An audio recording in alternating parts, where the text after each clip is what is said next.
Halo anak-anakku semua, selamat pagi. Assalamualaikum warahmatullahi wabarakatuh. Gimana? Sudah siap untuk menerima materi hari ini? Pasti kalian sudah siap ya. Jangan lupa siapkan terlebih dahulu buku tulis dan pensilnya. Nah, sebelumnya kita lihat di sini. Di sini ada gambar yang pertama, yaitu gambar satu keluarga yang sedang berkumpul bersama. Gambar yang kedua, yaitu kakak sedang belajar bersama adik. Gambar yang ketiga, kakak dan adik sedang bermain bersama. Mereka semua hidup rukun.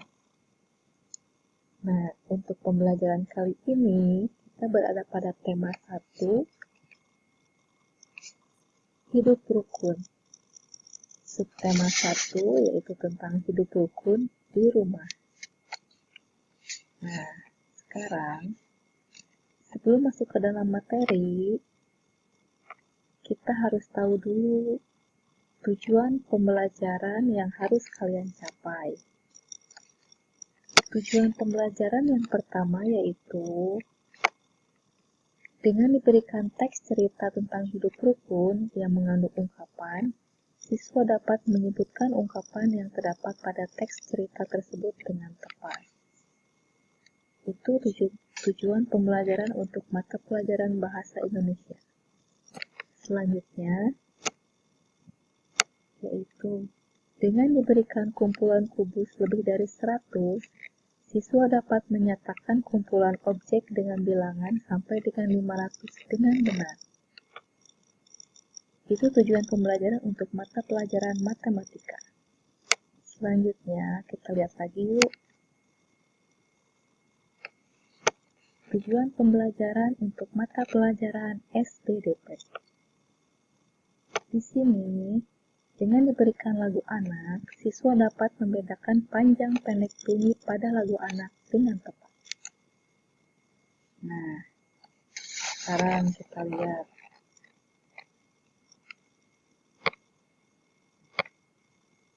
Di sini, si Suka bingung. Kenapa ya si Suka merasa bingung? Apa yang dia tanyakan?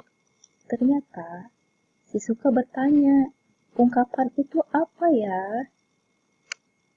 Nah, tiba-tiba ada Nobita. Nobita pun menjawab, dia tahu apa itu ungkapan.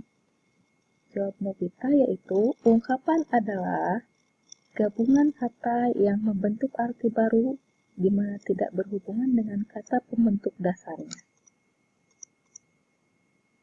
Nah, itu adalah ungkapan.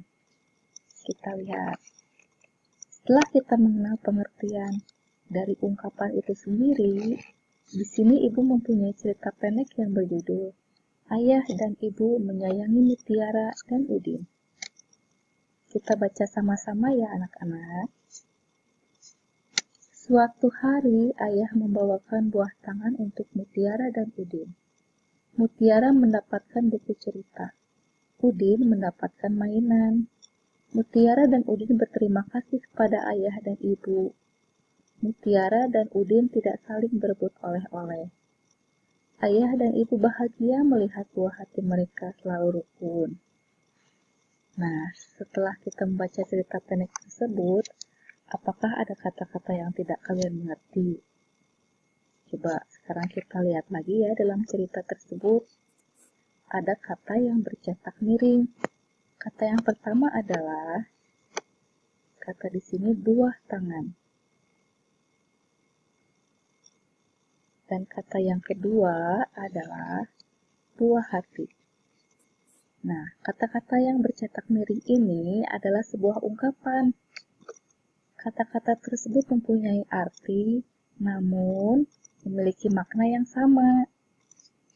Kita lihat buah hati dengan oleh-oleh.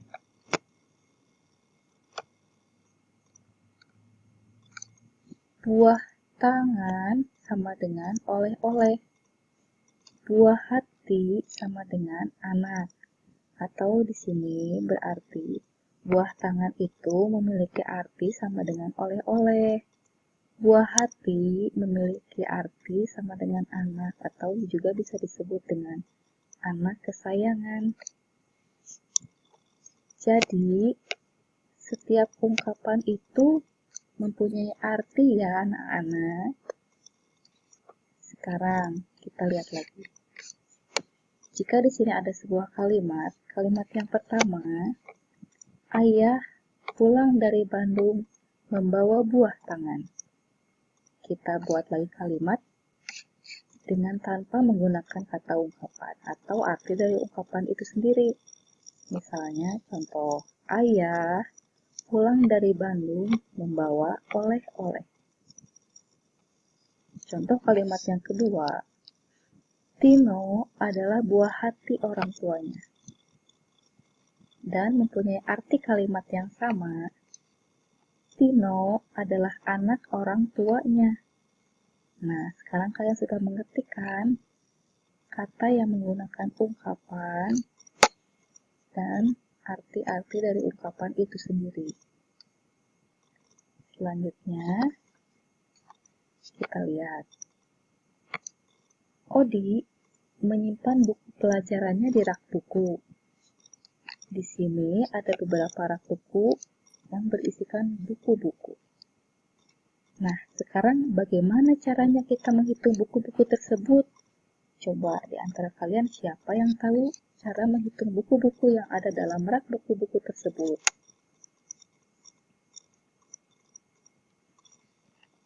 Nah, sekarang kita lihat ya cara kita menghitung buku-buku yang ada di dalam rak. Odi bersama Tiara. Odi menyimpan buku pelajarannya di rak buku. Perhatikan buku-buku dalam rak. Buku-buku tersusun rapi. Berapa banyak buku di dalam rak tersebut? Bagaimana caranya agar kita lebih mudah menghitungnya? Nah, sekarang agar kita dapat menghitung buku-buku itu dengan mudah, kita lihat caranya. Odi bersama Tiara mengelompokkan buku-buku tersebut. Tiap kelompok buku terdiri dari 10 buku. Nah, setiap satu kelompok buku sama dengan 1 puluhan. Jika ada 50-an sama dengan 50. Kita lihat di sini. Nah, di sini ada 5 kelompok buku. Kita hitung ya.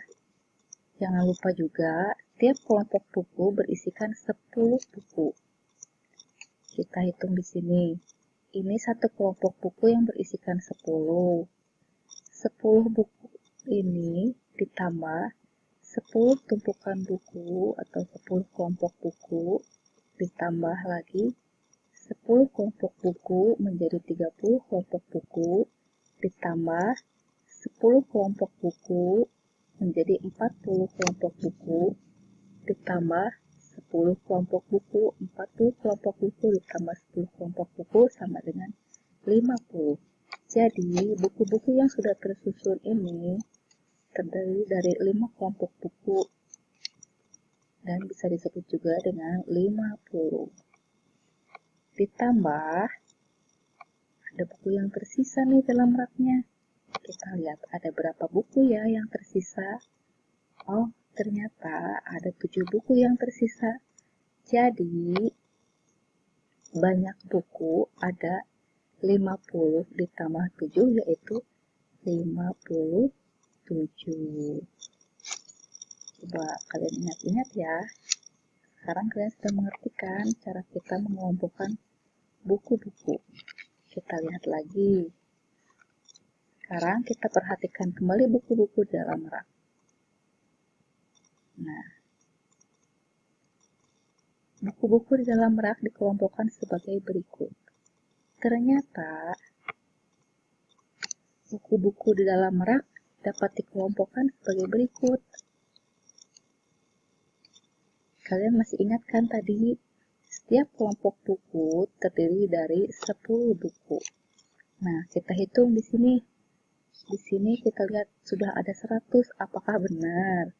Tumpukan atau kelompok buku-buku ini terdapat 100 buku. Kita hitung sama-sama ya. Satu kelompok buku terdiri dari 10. Kalian harus ingat ya. 10 ditambah 10 menjadi 20. 20 ditambah 10 sama dengan 30. 30 ditambah 10 sama dengan 40. 40 ditambah 10 sama dengan 50.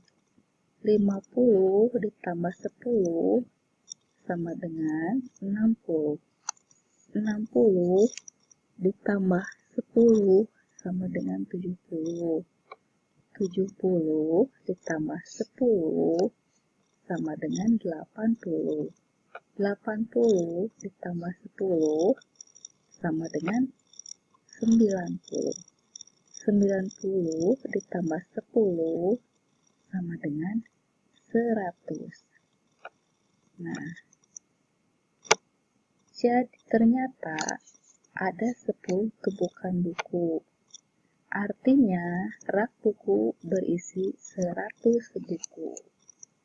Sekarang, kita lihat lagi.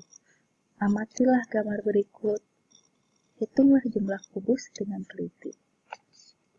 Setelah kita tadi menghitung buku-buku dan mengelompokkannya, sekarang kita hitung jumlah kubus dengan teliti. Satu buah kubus ini disebut satu kubus satuan. Kemudian di sini juga ada satu jajar tumpukan kubus yang disebut satu kubus puluhan. Mengapa disebut satu kubus puluhan? Karena dalam satu jajar tumpukan kubus ini terdapat 10 kubus. Selanjutnya, terdapat 10 jajar tumpukan kubus. Coba kita hitung apa benar di sini ada 10. 1, 2, 3, 4, 5, 6, 7, 8, 9, 10. Kubus puluhan berjumlah 10 dapat diganti dengan satu kubus ratusan. Atau kita gambarkan juga seperti ini, kubus ratusan. Nah, kita lihat. Kita gambarkan juga seperti ini. Kubus ratusan digambarkan dengan kubus satuan jumlah 100. Nah, kalian ingat-ingat ya, jika kalian menemukan gambar kubus yang berbentuk seperti ini, disebut kubus dengan ratusan. Jika terdapat gambar kubus yang berpisah seperti ini, disebut satu kubus satuan. Dan jika ada satu kubus yang berbaris seperti ini, disebut satu kubus yaitu puluhan. Nah, sekarang kita lihat kembali kalau kubus di bawah ini ada berapa ya? Coba kita hitung. Di sini ada tumpukan kubus yang terpisah-pisah. Kita hitung bersama ya, ada berapa jumlah kubusnya? 1, 2, 3, 4, 5, 6, 7, 8. Nah, ternyata tumpukan kubus ini ada 8. Kita lihat lagi. Kalau kubus di bawah ini ada berapa ya? Kita hitung. Nah, kalian tadi ingat, sudah Ibu kasih beritahu bahwa jika ada satu baris tumpukan kubus seperti ini, disebut dengan satu kubus puluhan. Berarti satu baris ini disebut 10. Sekarang kita hitung, kita tambahkan. Di sini ada berapa tumpukan kubus ya? 1 atau 10 ditambah 10 sama dengan 20. 20 ditambah 10 sama dengan 30. Jadi, maka hasilnya adalah 30.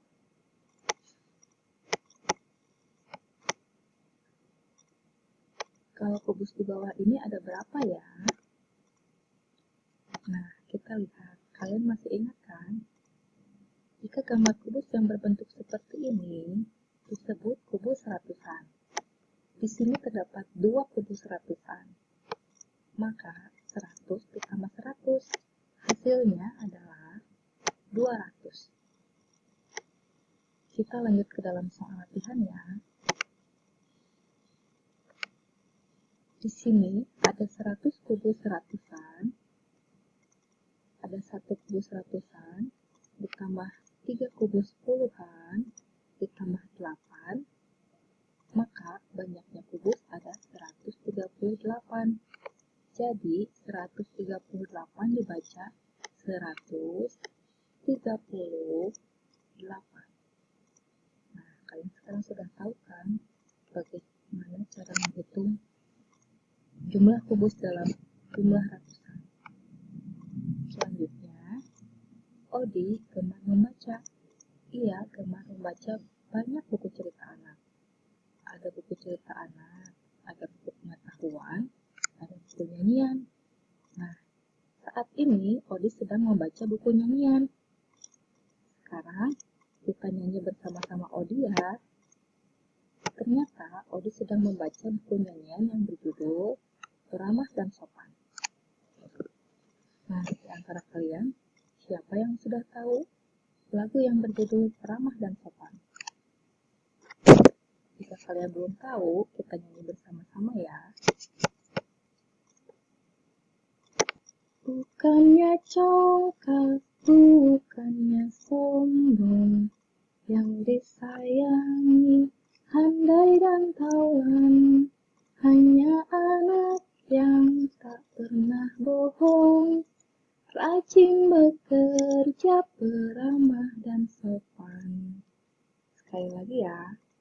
Bukannya congkak, bukannya sombong, yang disayangi, handai dan taulan, hanya anak yang tak pernah bohong, rajin bekerja, beramah dan sopan. Nah, setelah kita nyanyi bersama-sama Odi, kalian pasti sudah tahu mana nada yang pendek dan mana nada yang panjang. Kita lihat. Di sini kita harus nyanyikan kembali lagu Ramah dan Sopan. Kemudian, berilah tanda titik pada nada yang pendek, berilah tanda strip pada nada yang panjang. Di sini ada teks nyanyian yang tadi. Pada bait pertama, bukannya congkak. Nah, bukannya dinyanyikan pada nada yang pendek. Jadi, kita beri tanda titik di bawahnya. Congkak. Congkak itu berada pada nada yang panjang. Maka, kita beri tanda strip di bawahnya. Selanjutnya, untuk dapat kalian pahami, kalian dapat mencoba pada bait-bait selanjutnya. Nah, sekarang kalian sudah mengerti kan? Itu materi pembelajaran pada hari ini. Kita ingat lagi, materi pembelajaran yang sudah kita pelajari hari ini, yang pertama yaitu tentang ungkapan.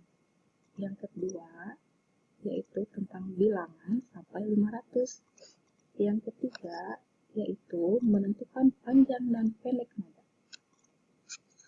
Untuk dapat memahami lebih dalam lagi materi pembelajaran hari ini, kalian bisa mengerjakan soal-soal latihan di rumah. Soal latihannya akan Ibu berikan pada file yang terpisah.